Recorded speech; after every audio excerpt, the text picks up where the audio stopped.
My dear students, in this class, let us discuss the mechanism of respiration. It comes under multidisciplinary course.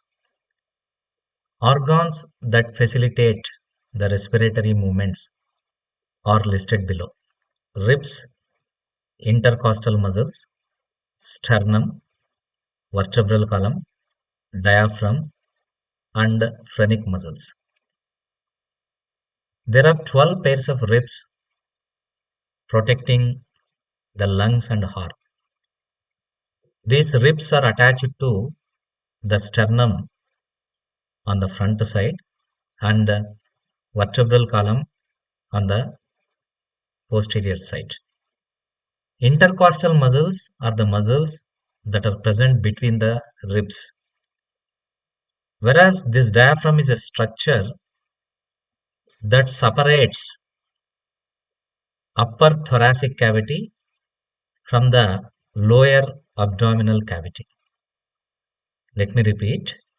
Diaphragm is the structure that separates upper thoracic cavity from the lower abdominal cavity. This undergoes contraction and expansion. Normally it is dome shaped and it becomes flat and again it becomes dome shaped.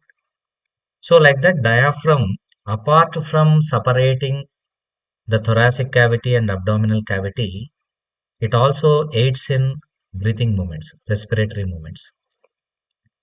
If it contracts for a long time, then it results in hiccups. And the phrenic muscles are the muscles associated with the diaphragm. So all these structures, that means ribs, intercostal muscles, sternum, vertebral column, diaphragm, and the phrenic muscles, they help breathing movements. They play a crucial role in breathing movements. And here you have to remember one point. Mechanism of breathing differs slightly from men to women. Women depend more on ribs for breathing movements, whereas men depend more on diaphragm for breathing movements. Respiratory movements involve inhalation and exhalation. During breathing movements, volume of lungs undergoes changes. During inhalation, lungs are expanded and filled with air. During exhalation, lungs contract and the CO2 is pushed out. So like that, these two phases, inhalation and exhalation, constitute respiratory movements. Diaphragm is a dome-like structure that separates the thoracic cavity and abdominal cavity.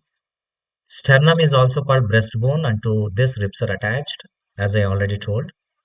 Intercostal muscles are the muscles associated with the ribs. They help in the movements of ribs. Muscles associated with the diaphragm are called phrenic muscles. Sternum, ribs, and vertebral column collectively form thoracic cage. Respiratory movements are made possible by the collective action of intercostal muscles and phrenic muscles. Now, my dear students, let us see the different steps involved in the process of inhalation and exhalation. Inhalation is also called inspiration, and exhalation is also called expiration.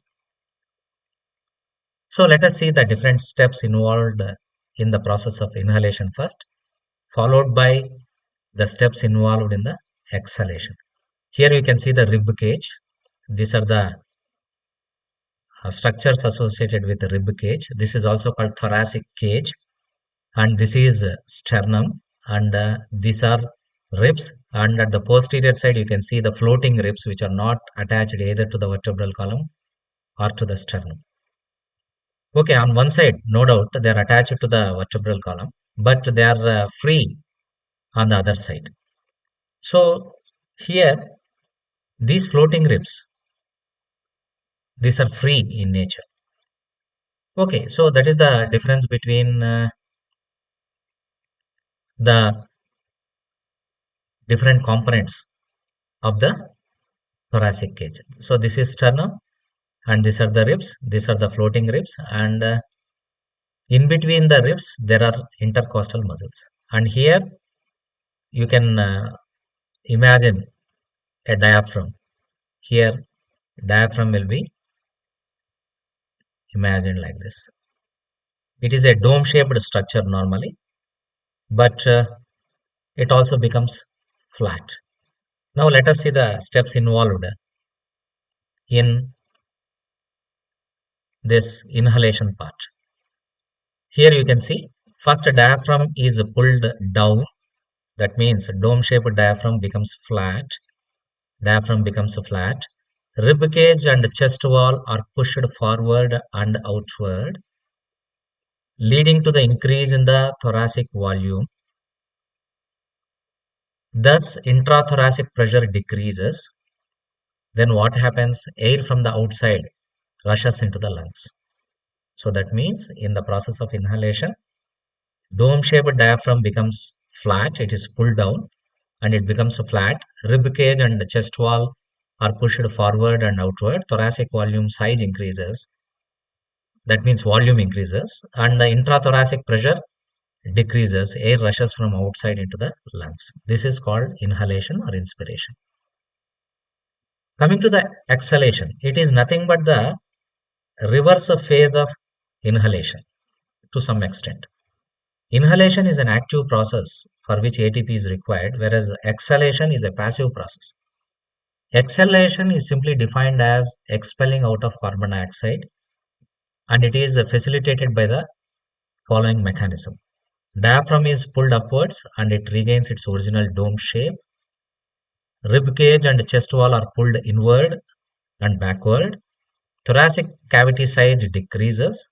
Intrathoracic pressure increases.